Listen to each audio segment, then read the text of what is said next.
নমস্কার, আমি সানন্দা চলে এসেছি লোটাস ডিজাইনার স্টুডিওর একটা রয়্যাল কালেকশন নিয়ে। এত সুন্দর একটা শাড়ি যেটা থেকে চোখ সরছেই না, এত স্মার্ট একটা কালার, ভীষণ সুন্দর। আর বর্ডারটা তো জাস্ট ওয়াও। আর কালার কম্বিনেশন নিয়ে কি বলবো, মেজেন্ডার সাথে যাচ্ছে হচ্ছে গোল্ডেনই বলতে পারো সবাই। আর যাচ্ছে হচ্ছে এরকম বড় বড় আম কলকার মতন বুটা, যেটা হ্যান্ড ওয়েভিং পুরো জারিতে ওয়ার্ক করা আছে। এই যাচ্ছে হচ্ছে নিচের দিকের পুরো পার্টটা। কেউ নিজেদের স্পেশাল ডেতে পরো এরকম টাইপের একটু হাটকে সাজতেই পারো।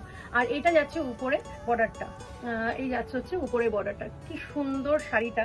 আমি এটা এখনো আঁচলটায় আসিনি, আঁচলটা তো একদম অসাধারণ দেখতে। এই যাচ্ছে পুরো শাড়িটা ম্যাজেন্ডা কালারের আঁচলটা সেট করছে। আঁচলের যে ডিজাইনটা দেখো, আঁচলের সাথে পুরো শাড়ির লুকসটা কত সুন্দর লাগছে। আমি নিচের দিকটা উপরে দেখাচ্ছি। কাঞ্জিভারাম আর কাঞ্চিপুরামের মধ্যে দুটো পার্থক্য আছে অবশ্যই। তো এইটা যাচ্ছে একদম পিওর কাঞ্চিপুর। মা হোক মানে শাশুড়ি মাকে গিফট করবার, নিজেরা পরো, অসাধারণ লাগবে। তো এরকম কালেকশন পেতে হলে অবশ্যই লোটাসের পেজটাকে লাইক ফলো অ্যান্ড শেয়ার করে দিতে। Thank you.